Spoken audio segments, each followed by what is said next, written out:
حضرت سلطان العارفین، حضرت سلطان بہو، اب آپ ہو گئے بیمار.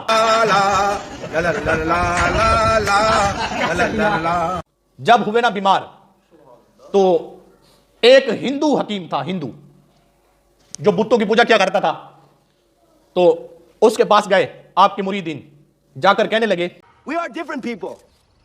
We speak different languages. Huh? We have different faces, but inside we are same. حضرت جی حکیم صاحب آپ آئیں، حضرت سلطان باغ بیمار ہو گئے ہیں، این نبض دیکھیں، علاج کریں. تو ہندو حکیم کہنے لگا مجھے پتا ہے وہ بہت بڑا ولی ہے، جو اس کو دیکھتا ہے نا کلمہ پڑھ لیتا ہے.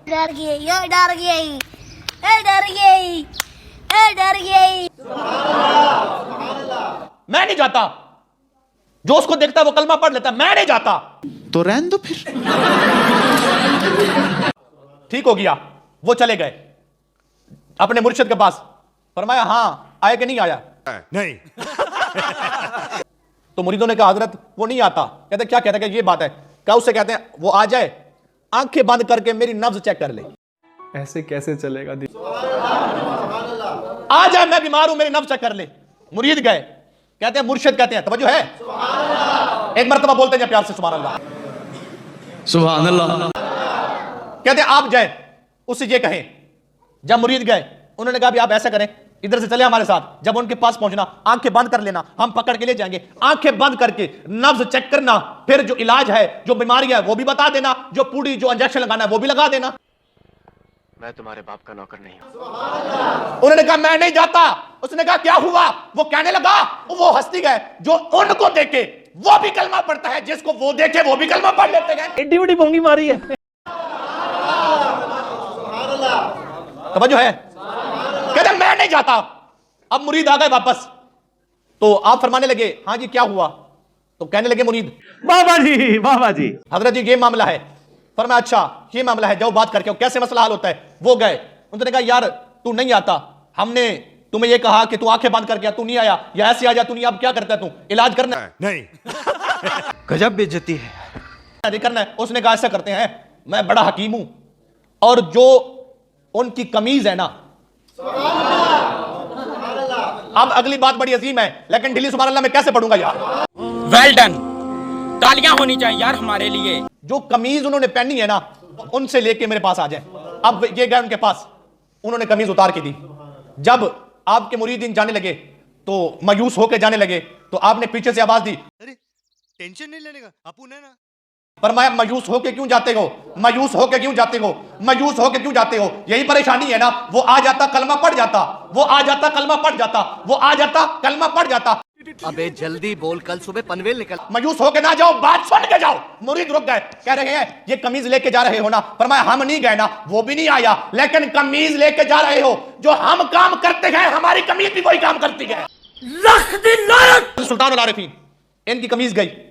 حکیم نے قمیض پکڑی، اس نے کہا سونگ کے مرض بتا دوں گا، سونگ کے مرض بتا دوں گا، سونگ کے مرض بتا دوں گا. اب قمیض گئی، مریدوں نے قمیض دی، حکیم نے قمیض پکڑی. اب کیا کرتا ہے؟ سونگتا ہے، سونگتا ہے، سونگتا ہے. تو مریدین نے کہا حضرت بیماری بتاؤ، حضرت حکیم صاحب بیماری بتاؤ. لیکن اگے کہانی شروع ہونے لگی ہے. بیماری بتاؤ. وہ کہتے ہیں بیماری بعد میں، پہلے سنو تو صحیح، لا الہ الا اللہ محمد رسول اللہ. او کہانی بازو کوڑ مار دو، جھوٹے ہو. حضرت خواجہ غلام فرید فرماتے گئے یار میرا چند نالو بھی سونا تے جھلے کون ہوندیاں تجلیاں، اوندا مکھ بدر نورانی تے دند چمبے دیاں کلیاں، کھلن رخسار تے کرن گفتار انج لگدا جویں منہ وچ مصری دیاں ڈلیاں. یار فریدا کیڑی جنت نو لبنا پھرنا ہے، جنت ہے یار دیاں گلیاں. تو تھوڑی عرض بھی کر دیں کرتے کرتے. کیا سلطان باہو صاحب کا یہ شعر نہیں پڑھتے؟ مرشد دا دیدار میں باہو منو لاکھ کروڑا حجا ہوں، میں اپنے پیر کی زیارت کر دوں مجھے لاکھ کروڑ حجوں کے برابر ہے. علماء ان اشعار کو، ان کے کلام باہو کو پڑھتے ہیں، جھومتے ہیں، جھماتے ہیں، کیسٹیں نکالتے ہیں. پہلی بات تو ہم یہ کریں گے کہ یہ جو تھنکنگ ہے اور یہ بد عقیدگی جو ہے یہ کہاں سے نکلی ہوئی ہے؟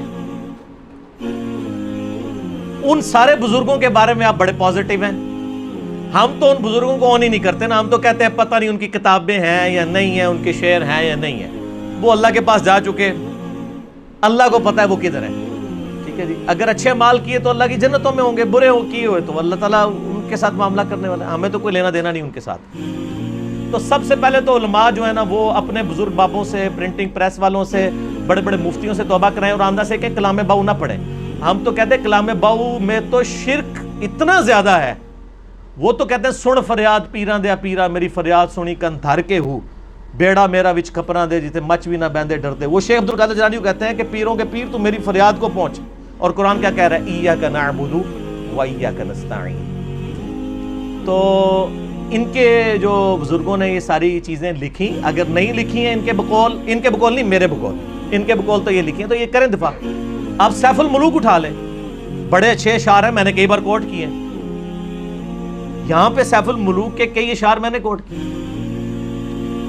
چنگے بندے دی صحبت یارو جیویں دکان اتاراں, سودا پاویں مل نہ لئیے ہلے اون ہزاراں. یعنی اچھے بندے کی صحبت اس عطر فروش کی مانند ہے کہ جس سے آپ سودا نہ بھی خریدیں آپ کو خوشبو آئے گی. اور برے بندے دی صحبت یارو جیویں دکان لوہاراں, کپڑے پاویں کنج کنج بئیے چنگا اون ہزاراں. برے بندے کی صحبت تو ایسی کہ کسی لوہار کے پاس بیٹھ دیں تو آپ کتنے کپڑے سنبھال کے بیٹھیں, کچھ نہ کچھ چنگاریاں آپ کو آ پڑیں گی.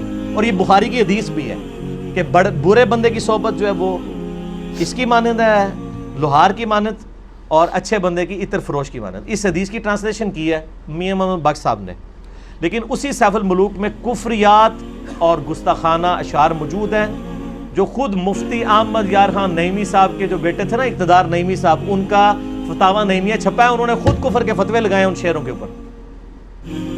ٹھیک ہو گیا جی, مفتی احمد یار نعیمی صاحب وہ میرے پاس پڑھے ہیں. اس میں وہ کہتے ہیں کہ جدو بھی اوکھت آئی نبیاں ہوتے روح میراں دا پہنچا. وہ کہتے ہیں نبیوں پہ بھی جب مصیبت آتی تھی شیخ عبدالقادر جیلانی کی روح ان کی مدد کو پہنچتی تھی.